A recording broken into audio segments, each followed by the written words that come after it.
Le regain de violence en Côte d'Ivoire, une manifestation à l'appel du puissant syndicat FESI a fait un mort ce lundi. Les étudiants réclament la suppression des frais universitaires. Il aura passé 10 années hors de son pays. L'opposant Mustapha Ould l'imam Chafi est rentré en Mauritanie ce week-end, conséquence de l'abandon des poursuites judiciaires à son encontre. Et puis, la procureure de la Cour pénale internationale est en visite au Soudan. Fatou Bensouda s'y est rendue pour discuter de l'extradition des responsables recherchés pour le génocide au Darfour. Le Premier ministre a promis coopérer avec son bureau. Voilà pour le sommaire de ce journal. Bienvenue dans cette édition. La Côte d'Ivoire a du mal à retrouver son calme à quelques jours de la présidentielle prévue pour le 31 octobre prochain. Ce lundi, il y a eu des heurts entre les forces de l'ordre et des étudiants qui manifestaient. Bilan, un mort. Les étudiants étaient donc dans les rues à l'appel du puissant syndicat la FESI. L'organisation proteste officiellement contre la suppression des frais scolaires. Les détails. Les jeunes ont incendié au moins un bus de ville et 2 voitures dans le quartier de Rivera 2. Forces de l'ordre et manifestants qui barraient parfois des axes routiers se sont affrontés à plusieurs endroits du quartier de Cocody qui accueille l'université Félix Houphouët-Boigny. Officiellement, les leaders de la FESI, Fédération estudiantine et scolaire de Côte d'Ivoire, assurent que ce mouvement n'a rien de politique. Nous protestons contre les COGES, comité de gestion des établissements scolaires qui date d'il y a longtemps, a affirmé un membre de la FESI. Les COGES, comité de gestion des établissements scolaires, réclament à chaque rentrée des cotisations aux étudiants et élèves pour gérer les bâtiments, matériels scolaires et dossiers. Ces sommes réclamées en plus des droits d'inscription peuvent varier entre 5 000 francs CFA dans des établissements scolaires en brousse à 200 000 francs CFA dans des établissements publics et privés supérieurs. Des manifestations sur le même sujet avaient déjà eu lieu en 2018 notamment. Toutefois, celles-ci surviennent alors que l'opposition a appelé à la désobéissance civile et au boycott du processus électoral pour protester contre la candidature du président Alassane Ouattara à un 3e mandat controversé et demander la réforme du Conseil constitutionnel et de la Commission électorale. La FESI, puissant syndicat proche de l'ex-président Laurent Gbagbo, est souvent à l'origine de manifestations parfois violentes. Et on reste toujours en Côte d'Ivoire où une mission ministérielle de la CEDEAO est arrivée dans le pays ce dimanche pour rencontrer les différents acteurs politiques. Les émissaires de l'organisation ont donc achevé leur mission. Ils appellent donc les différentes parties à la retenue. C'est donc la 2e mission dans ce pays en l'espace d'une semaine où la campagne électorale pour l'élection se tient dans un climat très tendu. Reportage. L'opposition souhaitait recevoir les présidents du Ghana et du Nigeria. C'est finalement une délégation ministérielle emmenée par la chef de la diplomatie ghanéenne, Shirley Botway, qui a rencontré les 2 principaux opposants et candidats, Henri Konan Bédié et Pascal Afin-Guesson. Rien à filtrer de cette réunion qui a duré un peu plus d'1 heure. Pour le candidat Pascal Afin-Guesson, l'opposition se battra jusqu'à ce que ses revendications, notamment la participation des candidats recalés, le retrait de la candidature d'Alassane Ouattara, la réforme du Conseil constitutionnel, l'audit de la liste électorale soient satisfaites.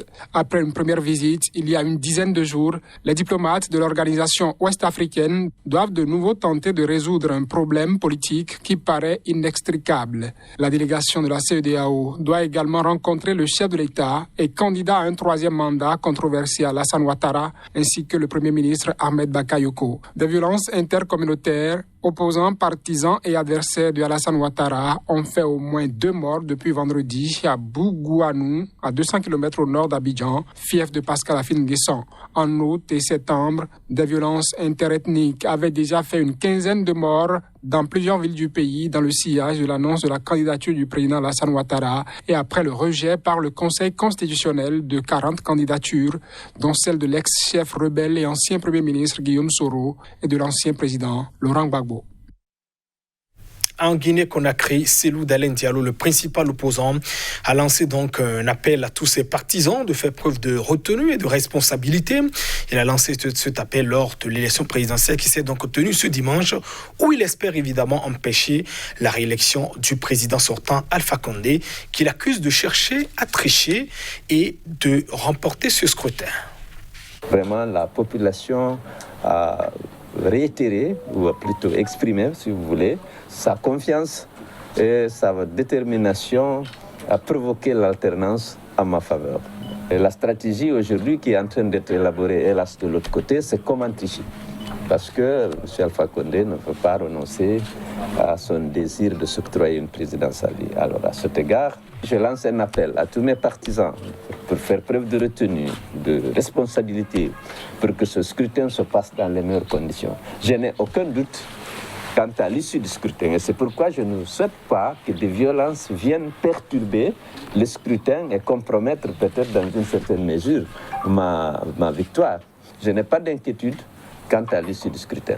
J'ai d'énormes inquiétudes pour la paix et la cohésion si M. Alpha Condé essaye de s'emparer par la ruse et par la violence du pouvoir. Parce qu'en ce moment, ce ne sera pas acceptable pour nos partisans et pour les patriotes guinéens qui auront voté pour l'alternance.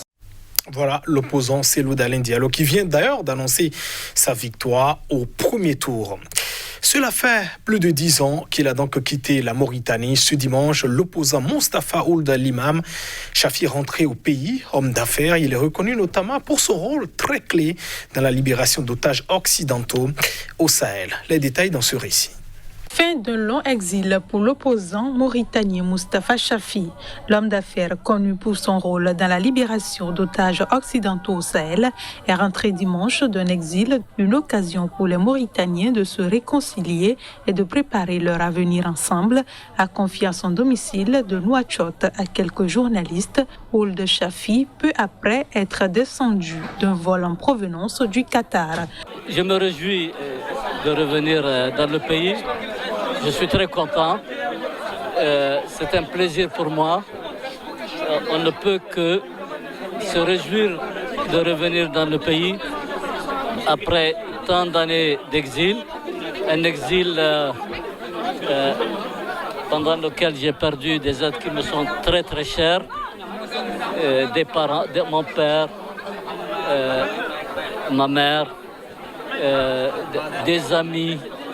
La justice mauritanienne avait annulé il y a tout juste un an les poursuites judiciaires visant 3 opposants mauritaniens, dont cet homme d'affaires âgé d'une 60aine d'années, réputé bon vivant.